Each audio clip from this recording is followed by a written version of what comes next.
كتعاني من نزلات البرد الحادة، كتعاني من السعال الحاد، ايضا عندك كحة مزمنة، عندك نزلات برد حادة، عندك ضيق في التنفس، ما عليك غير تاخدي هذه الوصفة دابا وتجربيها، وغادي تشوفي بانها غادي تغنيك على الادوية. الى عندك حبة ديال الليمون واحدة وعندك القرنفل، استغناي على جميع الادوية ديال نزلات البرد. اليوم غادي نشارك معكم واحد الوصفة رائعة جدا كتقضي على الكحة المزمنة والسعال الحاد، الناس اللي عندهم ضيق في التنفس. هاد الوصفه هذه طبيعيه 100%، غادي تداوميها لمده 3 ايام، غادي تهنيك من الزكام، الكحه، السعال الحاد. كيف قلت لكم، هاد الوصفه هذه يقدروا ياخذوها الوليدات الصغار وايضا حتى الناس الكبار. حبه ليمون واحده وايضا القرنفل اللي غني عن التعريف، والفوائد ديالو للجسم ديالنا كيقوي المناعه، عنده فوائد عديده جدا للجسم ديالنا، وكيهنيك من نزلات البرد الحاده. فهو شفاء طبيعي، يعني علاج طبيعي، كيشافيك من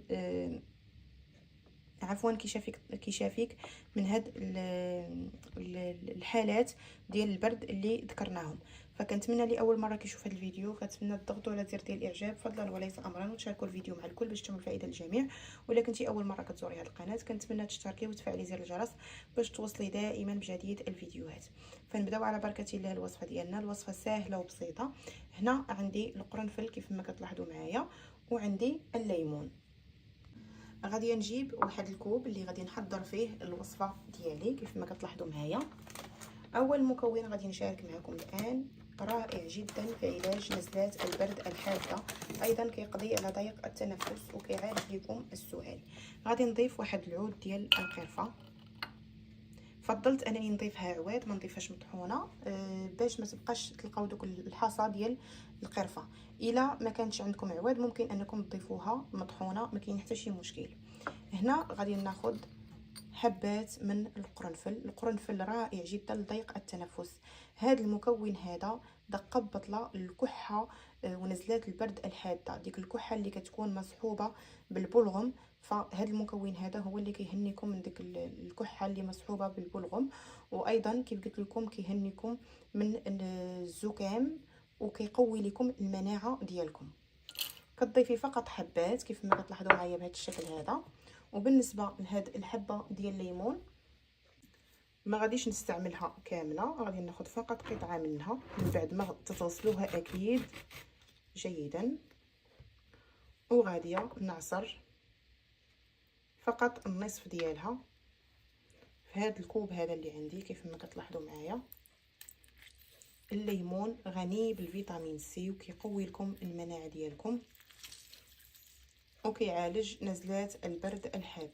كنعصر تقريبا نصف صغير ديال حبه ديال الليمون، تقريبا واحد 2 معالق كبارين ديال العصير ديال الليمون الحامض. الان غادي نضيف ليهم تقريبا كنوضع الماء يتغلى مزيان، يطيب لكم الماء مزيان ومن بعد غادي نملؤوا هذا الكوب هذا اللي عندنا. من بعد ما كيغلى لينا الماء كنملؤوا هذا الكوب هذا اللي عندنا كيف ما كتلاحظوا معايا.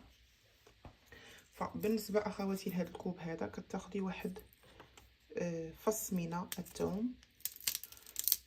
فهو مضاد حيوي وكيعالج اخواتي، صدقوني ان هذا الثوم هذا راه كنز، كيعالج لكم الكحه المزمنه ايضا. فاما كتاخدي هاد الفص اما يكون صغير، ولا اذا كان فص كبير كتحاولي تقطعيه هكذا على 3، وكتاخدي حبه كتناوليهم بهذا الشكل هذا، غير كتشدي وكتبلعيهم مع هذا الكوب هذا. اكيد من بعد ما كيطلق كتغطيوه بواحد الطبيصيل حتى كيطلق معاكم وكتطلق لكم داك القرنفل الفوائد ديالو. ومن بعد كتشربي هذا الكوب هذا قبل ما تنعسي، وكتاخدي معاه هذا الفص ديال الثوم. اما كتبلعيه بهذا الشكل هذا، ولا قدرتي انك تبشريها في مبشره اللي تكون رقيقه وتضيفي لها واحد المعلقه ديال العسل وتاخديها. كوني على يقين 3 ايام مع هذا المشروب هذا غادي تهني من الكحه، الزكام، ديك المرض اللي فيك كامل غادي يزول. الزكام، الكحه المزمنه، السعال الحاد، هادشي كله ما غاديش يبقى في ظرف ديال 3 ايام. هاد الوصفه هادي راه كنقولها لكم اخواتي راها مجربه ومضمونه. بالنسبه للوليدات الصغار، انا وليداتي ما بقيتش كنشري الدواء، كتشري الدواء راه ما كيدير لهم حتى شي حاجه، خصوصا الا ولفوا انهم دائما ياخذوا الدواء. الا ولفوا دائما ياخذوا الدواء ما كيبقاش يعطي فيهم بتاتا نتيجه. كندير ليهم الثومه، كنحكها لهم مزيان مزيان مع معلقه ديال العسل وكنعطيها لهم، وكنزيدهم من وراها معلقه ديال العسل باش ما تبقاش ديك الحروره ديال الثومه. وهذا المشروب هذا الا بغيتي تحليه لوليداتك غير حليه ليهم بالعسل ولا بالسكر، المهم هو انهم يشربوه. هادو البنات 3 ايام، 3 ايام الا كان ولدك ما كينعش بالليل غادي يشرب هذا الشيء غادي ينعس ويخليك حتى انت تنعسي. خصوصا بالنسبه للوليدات الصغار ما كيخليوش الوالديهم كاع ينعسوا بالليل بالامراض بالمرض. فاذا كان ولدك ما كيخليكش تنعسي بالليل، خذي يا اختي غير هاد الوصفه وتفكريني عليها وترحمي لي الوالدين عليها. كتاخدي كيف قلت لك اما تتبلعي هاد الفص ديال الثوم بهذا الشكل هذا، ولا حكيها في حكاكه رقيقه وديري لها معلقه د العسل وعطيها لوليداتك، ولا خديها انت مع هذا المشروب هذا قبل ما تناسي. ايضا غادي نشارك معكم واحد المشروب اخر حتى هو دقه ببطله زوين، تقدروا انكم تستعملوه، ديال الزعتر. الزعتر حتى هو كتاخدي واحد الكوب، كديري واحد المعلقه صغيره ديال الزعتر بهذا الشكل هذا، وكتضيفي لها ماء اللي يكون مغلى وكتخليها حتى كتطلق، حتى هي كتغليها مزيان. اما كتستعملي هذا القرنفل ولا كتستعملي الزعتر، تقدري تستعمليهم بزوج الا بغيتي، ما كاين حتى شي مشكل، بنفس الطريقه حتى كيطلقوا معكم مزيان. الزعتر الا بغيتي تطبخيه ماشي مشكل، كتخليه يغلي واحد شويه في الماء وصفيه، ما بغيتيش كتخليه كيطلق هنا على خاطر، ومع فص واحد من الثوم. 3 ايام اختي تتبعي هذه الوصفه وغادي ترحمي ليا الوالدين عليها.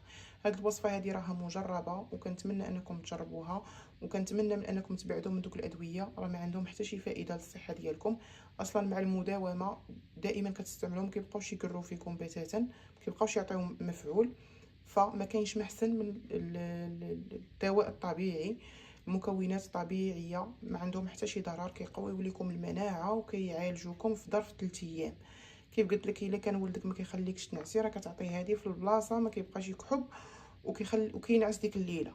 فكنتمنى تجربوا الوصفه اليوم. كيف قلت لكم مده 3 ايام فقط. هذا المشروب كل ليله قبل ما ينعسوا غير مره واحده في النهار مع فص ديال الثوم محكوك، مره واحده في النهار، ما غاديش تستعمليها 3 المرات. 3 ايام مره واحده في النهار. وليدات الصغار ديروا لهم الثومه مع العسل، وهاد المشروبات هادو حليوهم ليهم بالعسل ولا بالسكر ماشي مشكل. كنتمنى ليهم الشفاء كاملين لكم ان شاء الله. الا عجبكم الفيديو ما تنساوش ديروا لايك وتشتركوا. مرحبا بكم في القناه، والسلام عليكم حتى الفيديو المقبل ان شاء الله مع وصفه جديده.